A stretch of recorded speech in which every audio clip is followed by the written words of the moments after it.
Les gaufres de Mamie Georgette. Bonjour les amis, comment allez-vous? Eh bien ici tout va bien, c'est une belle journée quasiment printanière puisque nous approchons vraiment du printemps. Et aujourd'hui donc on va faire des gaufres. On avait posé la question dans le groupe WhatsApp Phoenix Cuisine Pratique et on a demandé si ça intéressait les membres d'avoir des recettes de gaufres. Ils nous ont répondu positivement. D'autant que si pour nous les non-voyants il est impossible d'utiliser un gaufrier, ou en tout cas quasiment impossible, moi je m'y risque pas en tous les cas, c'est Jean-Noël qui officie. Il existe dorénavant des moules en silicone qui permettent de cuire les gaufres au four et le résultat est assez satisfaisant quand même. Donc voici pour ces recettes. Alors là c'est une recette familiale. Voilà, Georgette était une dame qui était très chère à notre cœur, enfin qui l'est toujours, qui est partie il y a quelques années, mais ces gaufres étaient tellement bonnes que dans cette famille, c'est une institution et les générations suivantes ont continué à réaliser ces gaufres. Et ils ont bien voulu nous donner la recette et nous permettre de la partager.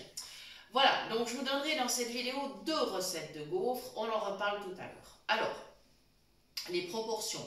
Bon, là j'ai divisé par 2 parce qu'on n'est que 2. Hein. Elle faisait carrément 500 grammes de farine parce qu'ils étaient quand même une assez grande famille quand il y avait les enfants et les petits-enfants.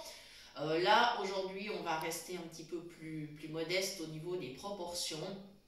Mais vous pouvez toujours évidemment doubler ou quadrupler les proportions, c'est comme vous voulez. Si vous en faites pour de nombreuses personnes, à l'occasion, je ne sais pas, d'un goûter, d'un buffet dessert, etc. Voilà, alors les proportions. Dans mon saladier, il y a 100 g de beurre que j'ai fait ramollir. J'ai ensuite mis un sachet de sucre vanillé, 2 cuillères à soupe de sucre. Nous avons séparé 3 œufs, donc j'ai les 3 jaunes dans le saladier, les 3 blancs étant partis dans le pichet pour être montés en neige. Voilà. Et il y aura bien sûr les 250 g de farine qui viendront s'ajouter. Donc, le début de ma préparation, eh bien, c'est le beurre, les œufs, les sucres. Voilà, et je commence comme ça. La petite pincée de sel qu'on utilise toujours en pâtisserie, eh bien, elle est dans le pichet avec les blancs qui vont monter beaucoup plus facilement. Alors, petite précision tout de même, simplement, que vous fassiez des gaufres avec de la farine traditionnelle ou de la farine sans gluten, ça posera aucun problème. Le goût sera joliment similaire, la texture également. Voilà, après il existe des mélanges de farine sans gluten pour pâtisserie. Vous pouvez y aller en toute confiance si vous devez justement éviter la consommation de gluten. Hein. Voilà. Donc voilà, je mélange tranquillement ces premiers ingrédients. Je rajouterai ma farine et bien sûr les blancs d'œufs en neige. Mais alors, c'était quelque chose de très important au niveau de la texture de cette pâte.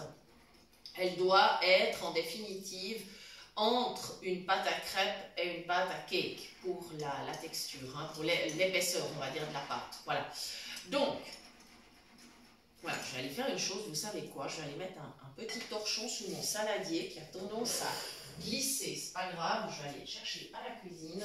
Je suis de retour dans une seconde. Voilà, parce que c'est ennuyeux, il glisse sur la table et j'ai pas pensé avant de commencer. Voilà. Pour séparer les blancs des jaunes, nous avons utilisé un séparateur, mais il y a plusieurs façons de procéder, on nous l'a demandé quelquefois. Donc on fera peut-être une fois une vidéo vraiment sur ce sujet précisément, mais donc soit on peut utiliser le séparateur, soit on peut casser l'œuf en deux en le tapant donc sur le bord d'un saladier par exemple, et ensuite on fera naviguer le jaune d'une coquille à l'autre, le blanc va s'écouler. Sinon moi j'ai encore une dernière méthode que j'utilise parfois, c'est-à-dire que je vais casser juste le dessus de l'œuf avec une cuillère, comme dans le cas d'un œuf à la coque par exemple. Puis je vais le tourner, enfin je vais enlever la petite partie de coquille dessus, je vais le retourner et c'est le jaune, non pardon, c'est le blanc qui va s'écouler, le jaune va forcément rester à l'intérieur Et une fois que le blanc se sera écoulé, ben, j'aurai plus qu'à casser le reste de la coquille pour libérer le jaune.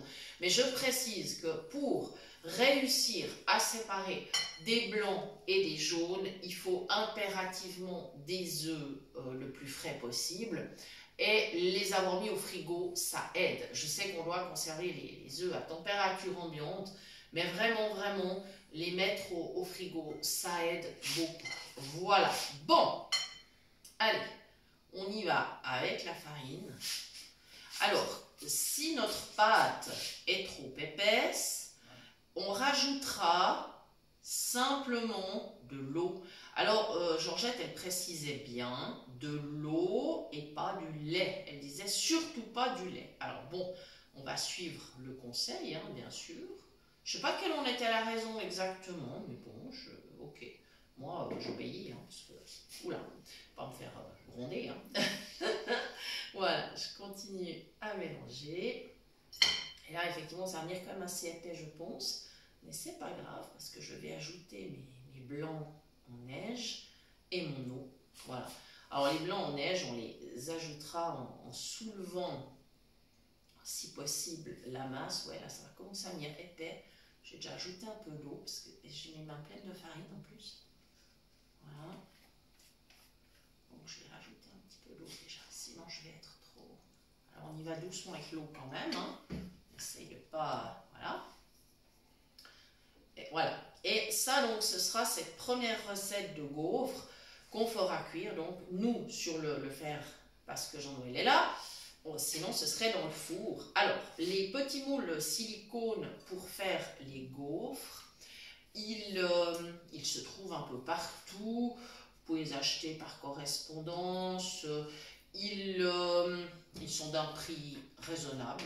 Voilà, donc ça reste vraiment possible. C'est un investissement qui est quand même possible pour tout le monde, je dirais. Voilà. L'astuce. Alors, l'astuce, si vous les cuisez dans votre four, ça va être de mettre votre pâte. Vous allez cuire 6 minutes à 220 et il faudra bien sûr prendre vos gants pour sortir vos gaufres, les retourner sur une planche et les remettre dans l'autre sens, donc les retourner pour les remettre dans le moule et finir la cuisson 6 autres minutes, toujours à 220.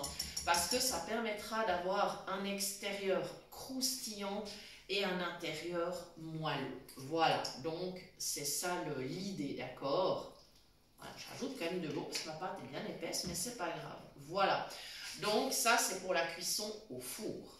Maintenant, je vous donne, pendant que je suis en train de terminer ma pâte, hein, j'ai le temps, je vous donne ma seconde recette. Alors, avant de vous la donner, je vous précise que si vous aviez voulu, par exemple, des gaufres salées avec cette recette-ci, ce n'est pas un problème.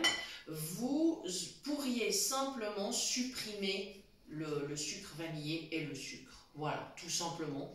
Et après, vous pouvez garnir votre gaufre, au lieu, par exemple, dessus, après de mettre la confiture ou de la crème ou de la pâte à tartiner ou je ne sais pas, ben, vous pouvez mettre autre chose. Hein. Vous pouvez mettre... je sais pas moi, du fromage, vous pouvez mettre du jambon avec un petit peu, je sais pas, de mayonnaise, enfin voilà, vous pouvez faire de plusieurs manières. Voilà. Maintenant, la seconde recette. Alors, la seconde recette, ça vous donnera des gaufres qui seront en fait des biscuits, c'est-à-dire vraiment des gâteaux secs. Hein. Voilà, moi j'utilise les doigts pour sortir la pâte de mon fouet. C'est toujours comme ça que ça va le mieux. Mes doigts étant bien propres, j'ai pas de complexe à le faire. Voilà. Et la deuxième recette, donc voilà, vous donnera des gaufres qui vont durcir. Et vous pourrez les conserver quelques jours, quelques temps dans une boîte hermétique. Voilà. Donc, il faudra bien sûr les laisser refroidir et durcir. Mais ça se passera bien. Donc, les proportions sont différentes.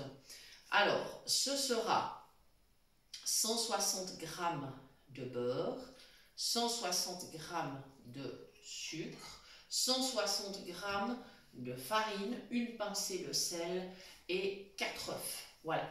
Et le procédé sera le même, sauf que les jaunes et les blancs ne seront pas séparés dans cette recette-là. Vous pourrez directement ramollir le beurre, ajouter vos œufs et ajouter le sucre, la farine sans problème. Et si vous voulez mettre un arôme, vous pouvez évidemment utiliser le sucre vanillé ou de l'extrait de vanille ou d'autres goûts comme de la cannelle, comme... qu'est-ce que vous pouvez mettre? Du zeste de citron, du zeste d'orange. Voilà, vous avez vraiment la possibilité. Ah ouais, ma pâte était vraiment épaisse. Bon, mais on va y arriver, on va y arriver. Voilà, donc ça, c'était vraiment pour ces deux recettes de gaufres qui sont très différentes. La première étant croustillante à l'extérieur, moelleuse à l'intérieur. Et la seconde va durcir, donc elle va donner vraiment un biscuit. Voilà. Voilà, les amis, je crois que j'ai dit vraiment l'essentiel. J'espère que j'ai rien oublié. Et je vous rappelle bien sûr que vous pouvez toujours nous écrire sur cuisinepratique@mail.ch. Nous vous répondrons avec grand plaisir. Et que vous pouvez aussi nous retrouver sur notre page Facebook. Voilà, nous publions bien sûr les vidéos de la chaîne, nous publions aussi les petits menus que nous préparons régulièrement à la maison, ça peut vous donner des idées. Ces menus d'ailleurs, nous les repartageons aussi sous forme de posts sur YouTube. Voilà, voilà les amis, et puis vous pouvez aussi nous retrouver bien sûr dans le groupe Phoenix Cuisine Pratique. Moi je vais finir de me battre avec ma pâte. Mais je vais y arriver parce que je suis quelqu'un de très tenace. Et je vais maintenant ajouter mes blancs en soulevant ma pâte, ce qui va me permettre après d'avoir quand même une meilleure fluidité. Il faut que je retrouve mon assiette pour pouvoir poser mon fouet. Où est-ce que je l'ai posé? Là, ok, c'est bon. D'accord, on va finir par y arriver, hein. De toute façon, on va y arriver, les amis, ça je vous le dis. On ne va pas se laisser faire, hein. Voilà. Alors, il me reste à vous souhaiter une bonne fin de journée, belle réussite avec vos gaufres. Et puis, à très bientôt pour de nouvelles idées cuisine. Merci.